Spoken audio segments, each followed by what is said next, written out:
பிரியமானவர்களே, இயேசு கிறிஸ்துவின் இணையற்ற நாமத்தில் உங்களை வாழ்த்துகிறேன். மன்னாச்சுடைய என்ற டெய்லி பாட்காஸ்டை கேட்கிற உங்கள் ஒவ்வொருவரையும் கர்த்தர் ஆசீர்வதிப்பாராக.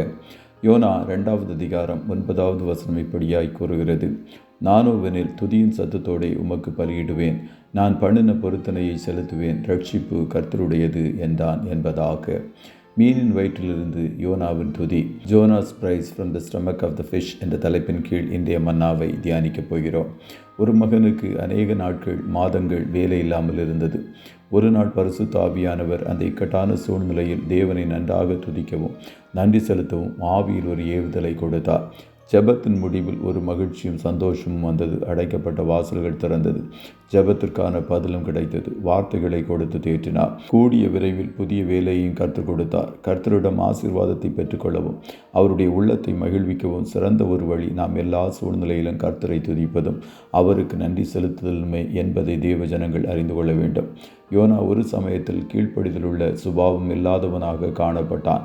தேவனுடைய சிருஷ்டிப்பில் அநேகம் தேவனுக்கு கீழ்ப்படிந்தது. ஆனால் தன்னுடைய சாயலில் சிருஷ்டிக்கப்பட்ட மனிதன் கீழ்ப்படிய தவறிவிட்டான். யோனா 1:4 கர்த்தர் சமுத்திரத்தின் மேல் பெருங்காற்றை வரவிட்டார். காற்று கர்த்தருடைய வார்த்தைக்கு கீழ்ப்படிந்தது.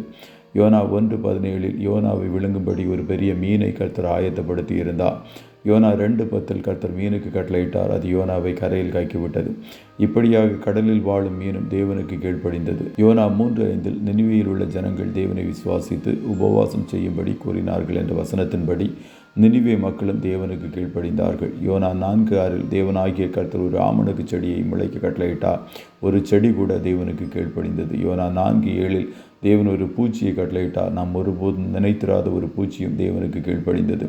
யோனா 4:8 சூரியன் உதித்த போது தேவன் உஷ்ணமான கீழ்காற்றை கட்டளையிட்டார். ஒரு அனல் காற்று தேவனுக்கு கீழ்ப்படிந்தது. இப்படி தேவனுடைய படைப்பில் காற்று, மீன், அனல் காற்று, செடி, பூச்சிகள் எல்லாம் கீழ்ப்படிந்தது. ஆனால் அழைக்கப்பட்ட யோனா கீழ்ப்படிய தவறிவிட்டான். முடிவில் மீனின் வயிற்றிலிருந்த யோனா தன்னுடைய கீழ்ப்படியாமைக்கு மனஸ்தாபப்பட்டான். நெருக்கத்தில் கர்த்தரை நோக்கி கூப்பிட்டான். கர்த்தருடைய கிருபையை சிந்தித்தான். அதன் பின்பு அவன் எப்பொழுது துதியின் சத்தத்தை உயர்த்தினானோ அப்பொழுது மீன் அவனை கரையில் காக்கி போட்டது. இந்த வருஷத்தில் கீழ்ப்படியாத காரியங்கள் நம்முடைய வாழ்க்கையில் வந்திருக்கலாம். இந்நாட்களில் கர்த்தரை நோக்கி நாம் ஜெபம் செய்து மனம் திரும்பி துதியின் சத்தத்தை உயர்த்துவோம். அப்பொழுது வரும் நாட்களில் கர்த்தர் ஒரு விடுதலையை கொடுத்து அவருடைய சித்தத்தை நம் மூலம் நிறைவேற்றுவது நிச்சயம்.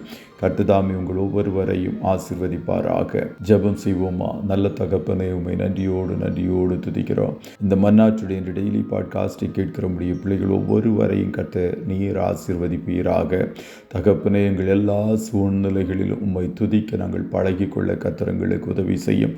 உதடுகளின் கனியாகிய ஸ்தோத்திர பலியில் பிரியப்படுகிற தேவன் ஆண்டவரே, எங்கள் துதியின் சத்தத்தை கேட்கும் போது உம்முடைய பிள்ளைகள் வாழ்க்கையில் விடுதலையை கொடுக்கிறவர். துதியினால் எரிகோவின் மதில்கள் விழுந்தது போல உம்முடைய பிள்ளைகள் துதிக்கும் போது உம்முடைய பிள்ளைகளுடைய வாழ்க்கையில் காணப்படுகிற எல்லா தடைகளையும் நீக்கி போடுவீராக. இன்றைய தினம் கையிடுகிற வேலைகளை ஆசீர்வதியும். போக்கிலும் வரத்திலும் உடனிரும். கண்மணி போல காத்தருளும். ஆட்டுக்குட்டியானவருடைய இரத்தத்திற்குள்ளாய் ஒவ்வொருவரையும் கொடுத்து இயேசுவின் நாமத்தில் வாழ்த்தி ஜெபிக்கிறோம் நல்ல பிதாவே. ஆமேன், ஆமேன்.